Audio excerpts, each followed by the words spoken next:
I spent many, many years seeking approval, desperately wanting someone to tell me why I'm lovable, that I'm worthy, that you Yeah. deserve to be at the table. The most surprising part of my own transformation is how much it transformed the world around me. When you start changing, it's either fitting in or expanding out. And when you start to own yourself, when you stop contorting, you stop accepting less than you, the people around you either shift with you, accept that, or it makes them very uncomfortable and they leave your life. I have learned to listen to my intuition a lot more than I used to, for sure, but it's a practice.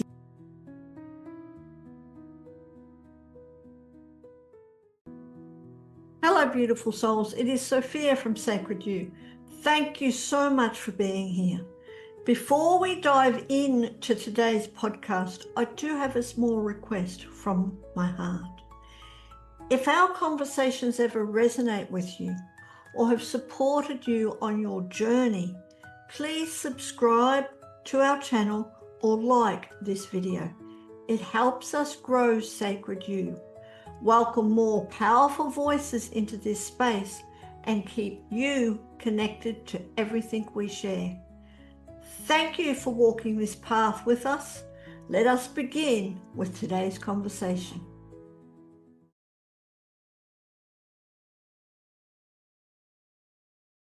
Hello, everyone.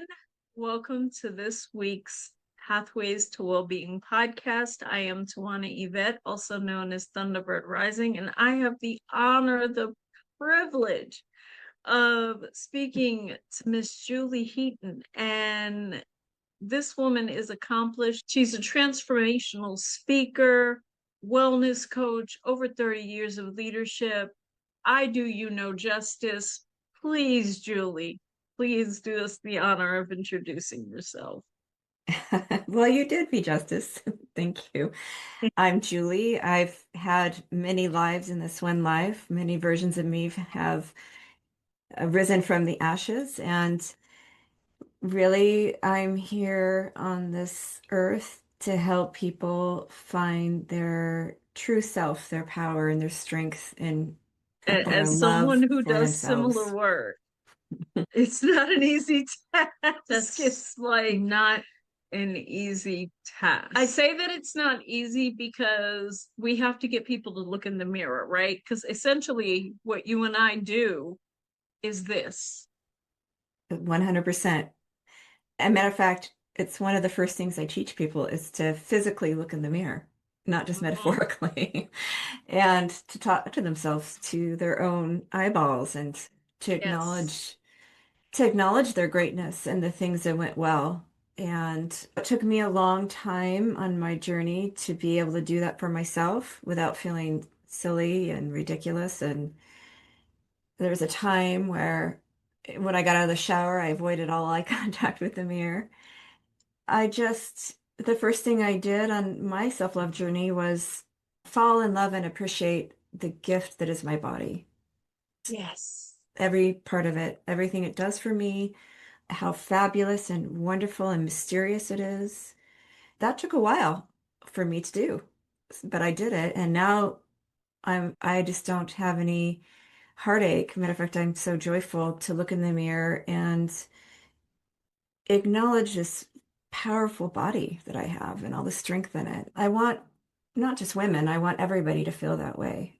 Our Yes. bodies are, whether you believe in God or a higher power or whatever, you've got to got to recognize your body's a miracle.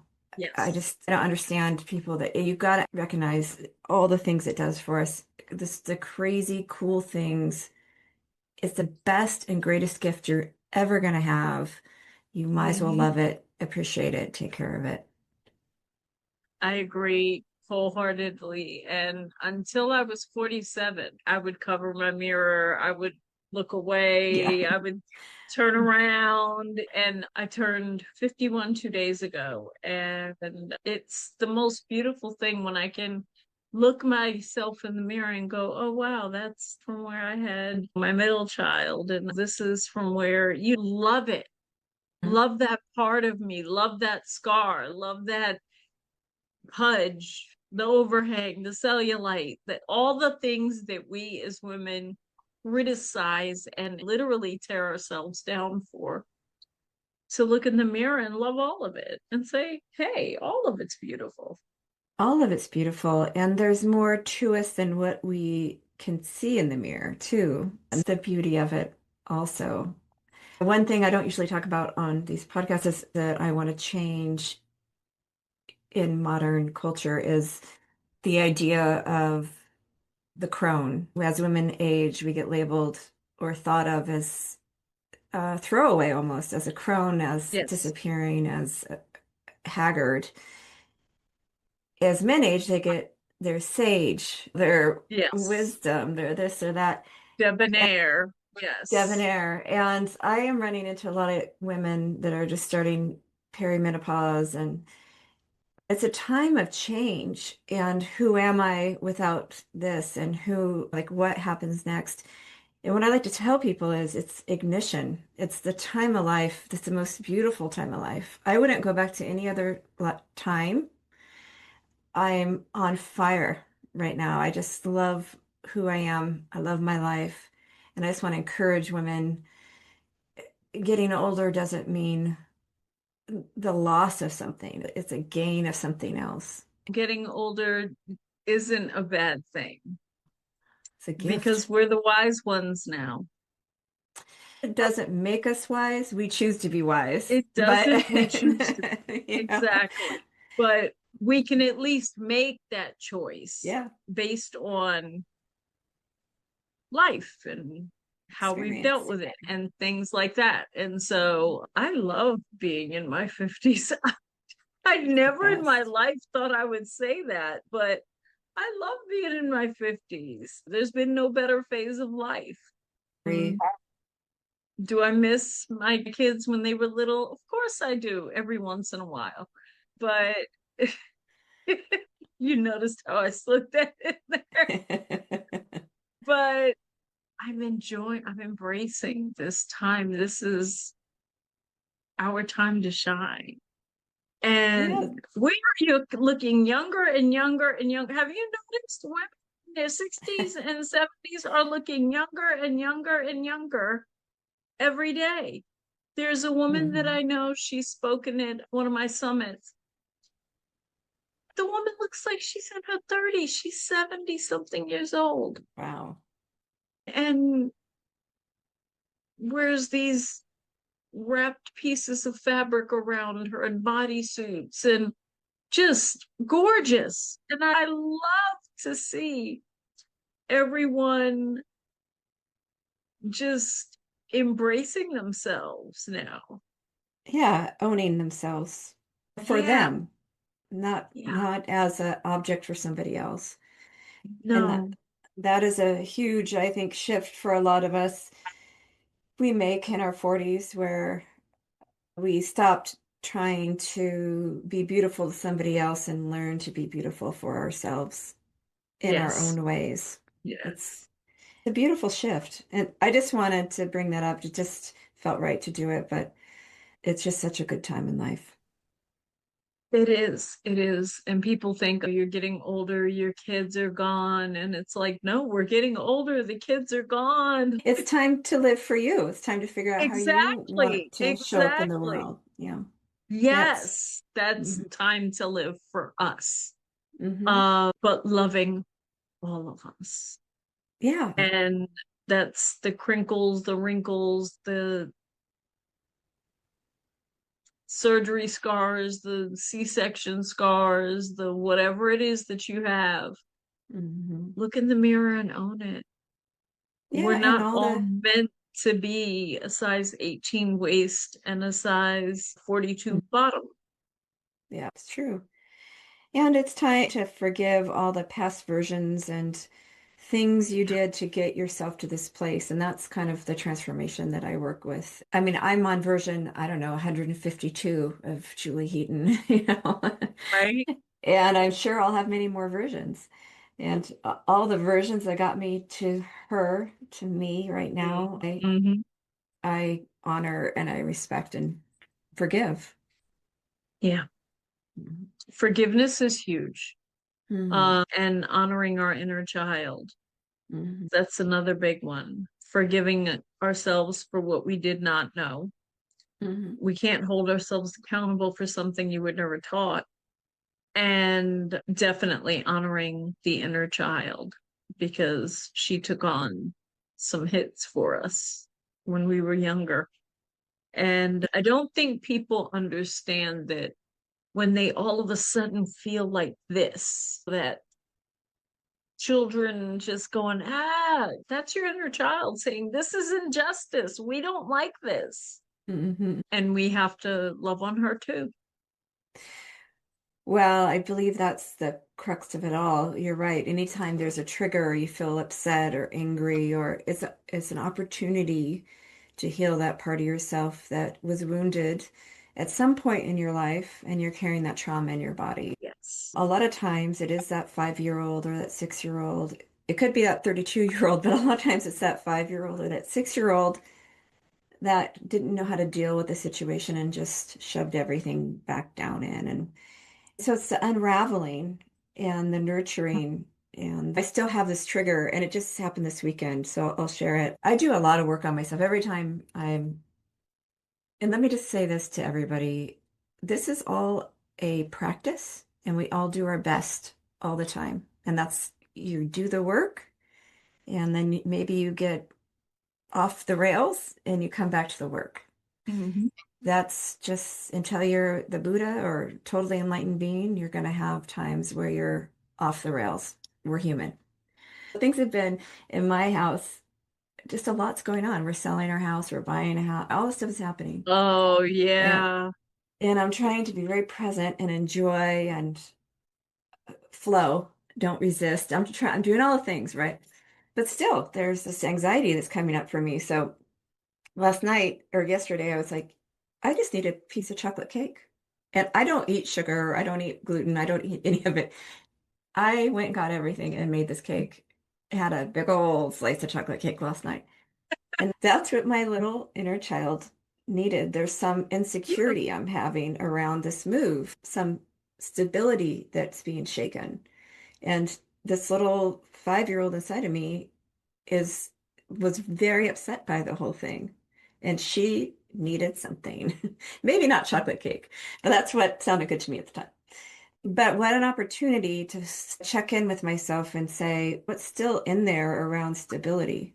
Am I safe? Yeah, I'm safe. Right now, I'm safe. So what do I need to do for this inner child to heal her wound around stability? And so that's my work right now, is there's something there that's still very uncomfortable with this unknowing. And what it means to get back on track is giving away that rest of that chocolate cake so I don't eat the whole thing with a fork this afternoon. And then asking the questions and meditating and closing my eyes and asking this little girl what she needs to feel safe in her body. And so all these things that come up for us in life, all these upsets, if we can stop and recognize them as a opportunity for healing, then you can tap into that inner child a lot more and work with her or him and figure out what's still in there, what old stories are still playing, what wound still is open. I agree wholeheartedly. And yes, your inner child was the one who told you they wanted that chocolate cake. It was not going to be denied. One and done. One and done. That's my rule, one and done. So I'm interested because you have a book called Roar. Roar. It's just coming out. Tell us about that. I may or may not have certain interest in things like rising and roaring. So Roar, I have written other books, and this book though is really special to me. It stands for reclaiming your voice, owning your story, aligning in your truth, and radiating your light. And it's my personal journey to being present in my body and speaking my truth without having to shout it or be angry about it, knowing that I'm going to be heard by the right people. So it's a very personal story. I kind of go through how I silence my voice I spent many, many years seeking approval, desperately wanting someone to tell me why I'm lovable, that I'm worthy, that you deserve to be at the table. And that was how I lived my life. It was like an addict. Kept looking for that dopamine hit. It was crazy. And in my 30-year career, I was successful. I did it, but I was miserable. I made myself very physically ill. And I just lived for other people's approval. I didn't even know what that looked like to approve of myself. So I want to help other people that are seeking outside validation to learn how to validate internally, learn what it's like to have peace in your own body, learn what it's like not to need the dopamine hit of someone else saying, hey, good job. Yeah. And feeling the best thing I ever did for myself was make peace, inner peace, my priority. But that takes knowing and loving yourself and knowing you deserve a seat at the table because you are you, because you are a child of God, because the divine, you're part of the divine. And that it takes practice and it takes time. Yeah. I agree with you wholeheartedly. It does take a certain amount of practice and time to get to the space to where we are. Like, there's this place in your healing journey. I always say there's this fine line where it's like taking off on a plane. You know how everybody's kind of pushed back or whatever, but then once you get to cruising altitude, everybody's kind of chill and you feel normal and things like that. And that's kind of like the healing journey. Once you step over this fine line, it's like, I should have done this years ago. Why didn't I just what stopped me from doing this years ago? Like, why didn't I do this? Because I feel so much better. It takes, on that plane, there could be a lot of turbulence too. Yes, that's true. Yeah. That's And I will say that I feel like people get caught up in these stories that are told about them, laid upon them, these expectations. And that's where they're comfortable in this cycle of story. And until you're aware that you're in a cycle of story, it's hard to get out of the story. You're, until you know that you're actually the narrator of the story. Oh, wait, I can narrate my own story. That's, yes. I'm not a bit actor in someone else's story. So for many years, I let people cast me in their stories. Julie will Yes. do this until I took control and decided I can narrate my own story. That is not my story. But I think that's why we don't get out of it sooner. We get really comfortable in this rotation. And it's Yeah, validating in some way. It's very safe to be, even if it's a it victimhood is. story. It's very safe. You know it. Right? Mhm. And you know it well. Yeah, you can recite it anytime. I was that victimhood story Yeah. for the longest until I went on my healing journey. So I can definitely understand what you're saying there. And yes, I could recite it just like this. Yeah. No problems asked. Yeah, to None. anybody. Yeah.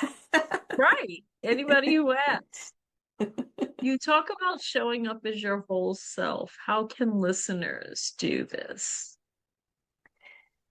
That is a practice also. Everything's a practice. That's a practice in self-love. And to show up as your whole self, you have to know who you are. Okay.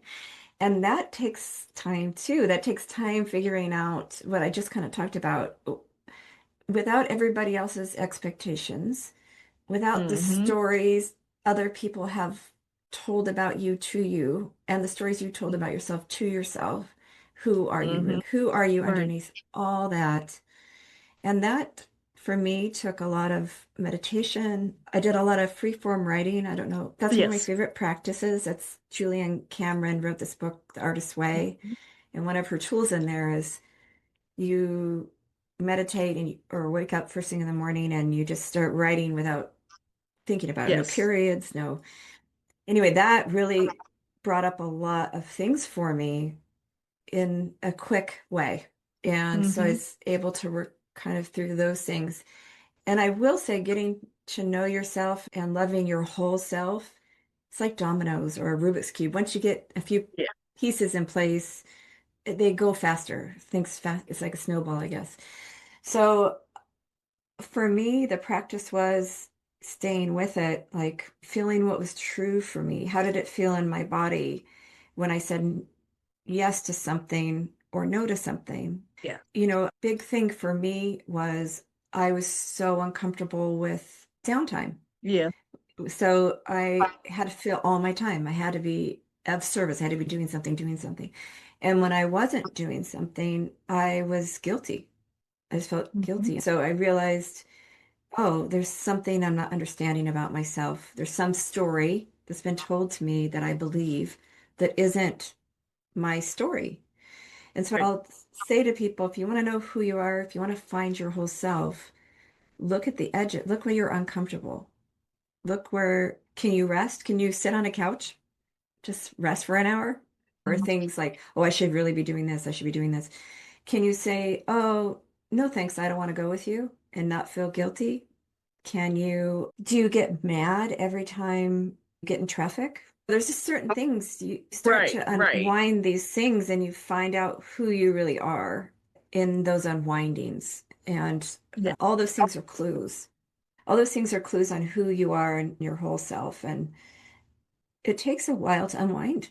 I mean, I started doing these podcasts just a year ago, and it was one of my visions. It was I manifested it. I thought, you know what? I want to be on podcasts. I just want to start being a guest and seeing how that goes for me. And out of nowhere, I mean, not out of nowhere, but I mean, I was on 25 podcasts.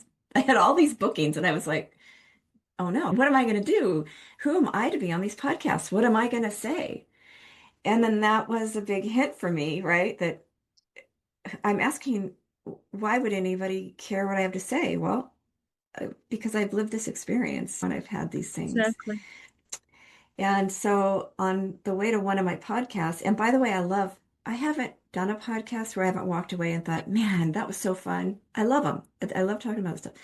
But every time for the first like 10 podcasts, about an hour before, I think, why am I doing this? Why am I doing this? I don't want to do it, blah, blah, blah. I'm dreading it. And then on the way to one of the podcasts, I started asking questions. And that's what I encourage people to do is ask questions when these thoughts come up.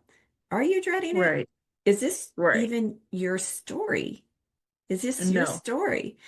No, you love these podcasts. So what is this Mhm. old story of dread? Well, I grew up with a mom who dreaded everything. Right. Just It was just an automatic, even Mm-hmm. fun things. Oh, I'm dreading it. And so I just kept that story going until Yes, recently. And we do. I'm so grateful to catch that because I don't dread these. I don't want to dread. I love them. Right. Right. Anyway, anyway, that's how you discover things is you start asking yourself questions when things come up that are like, am I really mad? Or is that just a story? Yes. Do I really dread this? Or is it just you kind of go through, ask loving questions of yourself when things come up. And a lot of Yes. times you'll find out you're not really mad. It's just some pattern, something you feel like you should be mad about, but you're not really mad. It's really interesting when you're able to witness yourself. It definitely is definitely a great. I want to go back to what you said about it may not even be your own. One of the things that I teach is ancestral healing. Oh yeah. And a So lot of cool. people don't realize that for 7 generations before and 7 generations after, it is encoded. There are certain things encoded in our DNA. So I Hard am working coded. on the version of myself who can't sit on the couch. Yeah. Yeah. I'm working on the version of myself who feels guilty for sitting on the couch. And yet I had a conversation with my daughter who's very much like me. She's so proud of her, so accomplished. She's a head pastry chef at the Intercontinental in Atlanta, and she pushes herself hard. And the other day I said to her, baby, you know it is okay to rest. She goes, really, Mom? Is it? And I'm like, yes, it is okay to rest. I know I struggle with it, but it is okay to just step away. And even like last week, I took off. I don't ever take off. Take off. What's that? And it was difficult, but it's something I realized it's not mine. This is my mother's and my grandmother. My grandmother, my God, she thought if she didn't have the dish towel glued to her hand, then the world was falling apart. I will never forget being like 8 years old at her house. She loses the dishcloth. And I'm like, Nana, what are you looking for? The dishcloth. It's in the fridge. You left it in the fridge when you wiped out the fridge for the millionth time. But that was their belief that if you're still, you're being lazy. Yeah. Yes. And you don't deserve the stillness. But No. we hear ourselves and find ourselves in the stillness. And that is the most beautiful work you can do for yourself, is allowing the breath. You're allowing yourself to be still and listening. And for people that are overachievers in this culture, it's hard. That took me the longest to learn. I was a 4 a.m. girl when I was in the corporate world. I got up at 4 so I could work out for 2 hours. So I could be at work first, drop my son off at daycare. Like it was crazy, my schedule, crazy. And when I finally quit that whole corporate thing, my husband would go to work and he would say, so what are you doing today? And I took it as an offense. Well, what do you mean? I made the dishes sound like an Olympic sport. I was trying to prove my worth still. It took me so long to just be okay with being still. And one of the things that even when we are being still, we're trying to fill our time, I think. We have this, I wrote in my new book, I have this whole thing on adult pacifiers. So we go and put our earbuds in the second we're not talking to somebody or the second we're alone, instead of just listening, instead of being, not everybody, but I do. That's one thing I don't, thank goodness, that's not one It's thing a thing. I have. Yeah. But me being a medium may have something to do with that. Yeah, that might. I'm always listening to them talk. I'm always listening to the conversations that are going on the other side of the veil. That's pretty cool. That's a pretty cool thing to have. I would love that. No, you wouldn't. No, you wouldn't. Don't ask for it. No. Okay. Don't. If you do ask for it maybe once, that's it. But I tell people this joke all the time. I had no idea when I went through my spiritual awakening that meant I was going to be awake all the time. Because that's what happens when you're a medium and you go through your spiritual awakening. At first, you're awake all the time because you're meeting your spirit team, your ancestors, your guides. You're getting introduced to everyone's energy, and this one plays this role and that one plays that role, and there was no sleep. Oh, no sleep whatsoever. Still sounds pretty cool. It's cool. It is cool. It was no sleep. Tired. I bet. Oh man. Yeah. Looking back, what's the most surprising part of your own transformation? The most surprising part of my own transformation is how much it transformed the world around me. When you change the things you look at, the things you look at change. Yeah. And so I was a pessimist big time. And my husband was an optimist when we got married. And I'd always try to explain to him how bad the situation was.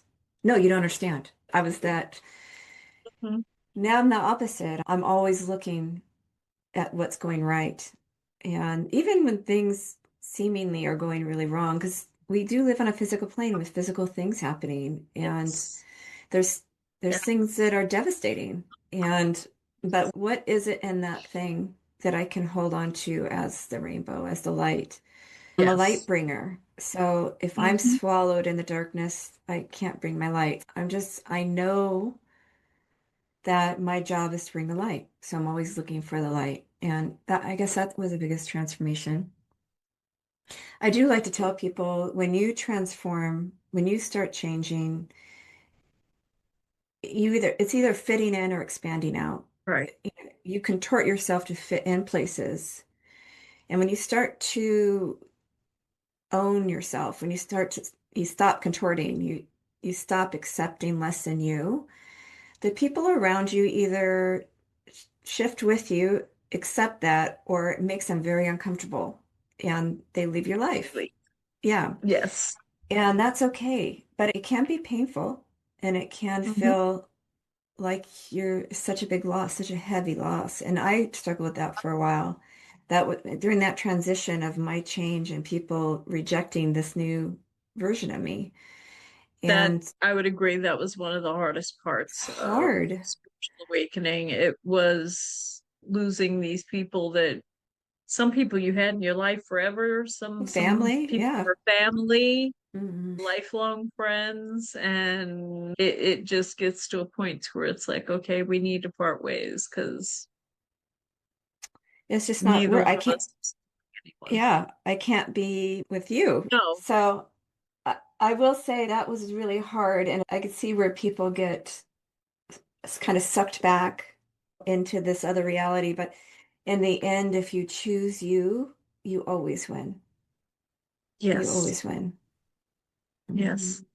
I tell the women that I teach, if you always listen to your intuition, you can never go wrong. You Yeah. listen to this, it'll steer you wrong all day, every day, because it's going based off what it sees and logic and all of that. But if you always listen to what's inside of you, trust yourself Mhm. enough to listen to what's inside of you. This whole supercomputer women have called women's intuition, and men have intuition too. Yes, I'm aware of that. But there's something special about women's intuition. And my mother always used to say, it's never wrong. So when you live from that space, that inner knowing, that's when things get pretty spectacular. Um, Yeah. And intuition's I like a muscle too. The more you use it, the better it gets. it Yeah. becomes easy after a while. But at first it's like, are you sure, girl? Are you sure? Wait, do I have a stomach? Is something wrong? Do I need some Tums? I always tell this story about how my ex best friend, I used to walk in her house and immediately I would feel sick. I would have to eat Tums or something because immediately walking into her house, I would feel sick. I hadn't been far enough in my spiritual journey to learn that no, that's called your chakra, and your chakra is telling you, get back out of Get here. out. Exactly. Have you had similar experiences where, like, you have a sudden headache, or all of a sudden your throat goes hoarse, or, where your body is giving you these signals that something is awry? Oh yeah. I'm such an emotional being anyway. Yes, I'm very sensitive to my environment and the people around it. And for a long time, my throat chakra was just jammed shut. I just didn't speak my truth. And so I had a lot go on around my throat chakra physically throughout a long period of my life. So I mean, there's so many examples of that. But yes, I tell people all these things that are happening in the world, when you meet somebody new, you have to listen to what your gut's telling you. If it tells you don't say yes to this person, don't say yes. And sometimes it isn't as, sometimes maybe you're not as in tune as you are, where you are having a physical reaction, but you will know something in your body. So for Yes. me, every time I wanted to speak my truth, I'd almost get nauseous. I could feel it Mm. here, and I would push it back down, push it back down, push it back down until I couldn't keep it out anymore. And that's when I started chanting a lot. I started doing meditative chanting, and that really helped open up my throat chakra. I had to do it because everything was so stuck. I had to like find a way to like open that chakra up. Yeah. I would feel like screaming. Things were so, if I went into a room and It's like you it, want to scream from inside, but you're wearing the yeah, you want to scream from on the the inside. I mean, outside. there's been times where I've been in meetings or with somebody, a couple of people in particular, where I could feel it coming up. And I would have to drive, when I drove home, I'd just scream in the car. I had to wait to do it. But yeah, I mean, those are some of the things that physically happen. A lot of it's around my heart and my throat. Hmm. My Hmm. heart it will feel heavy if something's wrong, just heavy. I've learned, I can't say I'm perfect at it. I'm not, but I have learned to listen to my intuition a lot more than I used to for sure. But when you close it off for years and years, like I did, it's a practice. You've got to keep, Practice. yeah, got to keep trusting it and trusting it and trusting it. And it's hard when your head is it's always going The loop. in the Hmm. loop. That's where I tell everybody, just start meditating. You aren't doing it wrong. Just do it. Just sit down for 5 minutes. Just say thank you. That's all you can do. Or breathe. I feel like people feel like they're doing meditation wrong, so they don't do it. And the point is just to start. And I love going to my cushion and lighting my incense now.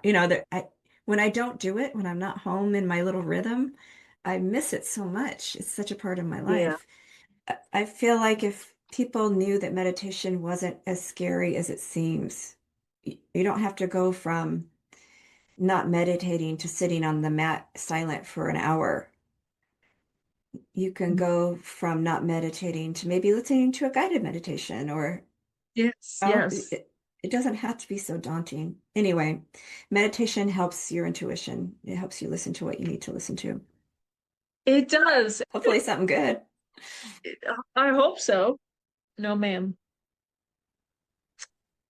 Meditation, what people don't realize is it does not have to just be sitting still.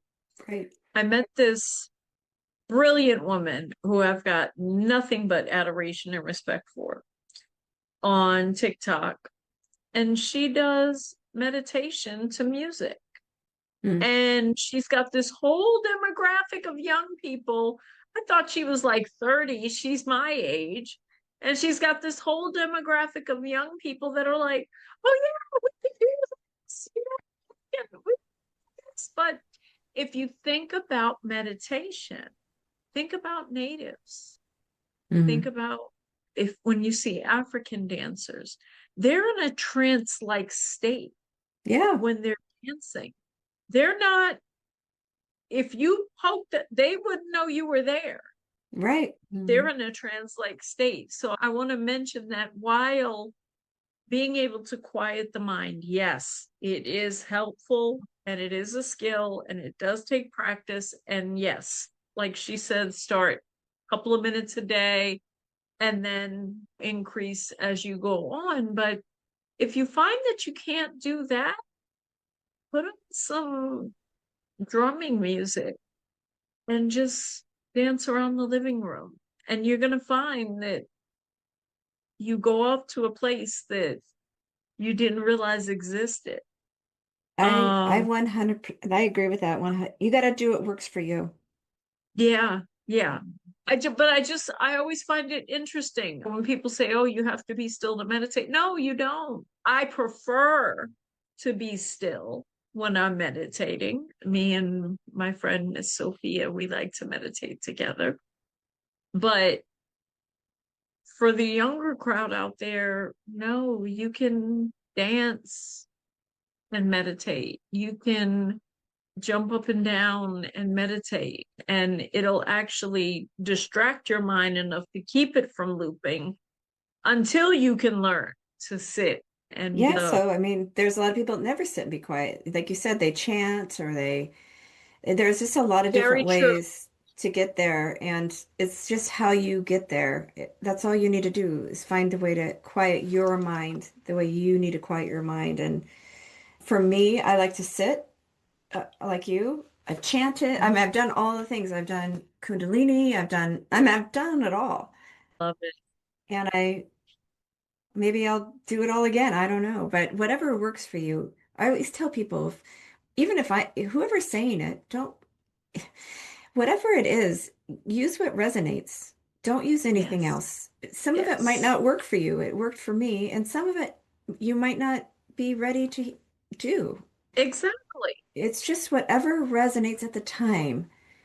That's what you do. If I said something today and you think, oh gosh, that sounds like something I could do that. Mhm. You don't need to read someone's book, and do all the things in the book. You won't enjoy it. It won't work out for you. Just, you got to take Yep. what resonates. We Yep. put all these people on pedestals. They're just people. We're all just people, and we're all just doing our best. And you got to listen to your own truth. Yes, I agree. If there was one thing you would leave our viewers with, what would it be? Life is just an experiment. And the more we can see it as a fun experiment, the more risks you're willing to take, the more fun you're going to have with life. Once you see it as pass or fail, it becomes hard and scary. But if you see it as an experiment and you put a little of this in, put a little of that in, and realize that wasn't the formula you wanted, you just change the formula and go on. That's all it is. In my 57 years, my discovery is that we wake up breathing the next day, no matter what, until it's our time. You see what I was talking about at the beginning? How us older women are looking younger? Yes, never would have guessed it. Oh, well, thank Never you. in a million years would I have ever guessed that. Yeah, So well, I thought you thank were in your you. 40s. I had early 40s on, yeah. No, I've earned every one of these 57 years. Hey, I hear you. Because I've earned all 51 of mine. I definitely hear you. That's funny. Well, Julie, it was such an honor and a pleasure to get to know you today. You guys check out the links, they'll be below the podcast. She is a fabulous woman with beautiful, loving, sweet energy. So you're missing out if you don't get to know her. Anyway, I thank you for being a guest today on Pathways to Wellbeing. I thank all of you out there who are watching. Again, contact her. She's this lady and she knows her stuff. And yes, thank you for tuning in to today's Pathways to Wellbeing podcast with SacredU. I am your hostess, Tywanah Evette, saying, see you later. To wrap up today's episode of the Pathways to Wellbeing podcast, I would really like to thank Julie Heaton for such an interesting and thought-provoking conversation. As Julie so beautifully reminded us, life is not a test that we are meant to pass or fail. It is an experiment. Every experience, every challenge, and every chapter offers us another opportunity to learn, grow, and begin again. Now, if you would like to explore Julie's work more deeply, be sure to check out her new book, Raw, Reclaiming Your Voice, Owning Your Story, Aligning in Your Truth, and Radiating Your Light. Her work offers a powerful guide for anyone ready to stop seeking validation from the outside world and begin finding peace within. You will find all her information and links in the description below. Now, at SacredU, we are passionate about creating spaces where women from all over the world can support, uplift, and empower each other. Visit our website and check out all our upcoming workshops, events, community offerings, and our Soul Seeker quiz. We are at www.sacredu, that is the letter U, .love. And as always, if this episode spoke to you, please subscribe to our podcast, share it with a friend, or leave us a review. As Julie shared, your voice matters. Your story matters. And every version of you has led you to this moment for a reason. Trust yourself and honor your journey. Until next time, stay grounded, stay inspired, stay connected, and keep walking your pathway to well-being. From our heart to yours, thank you.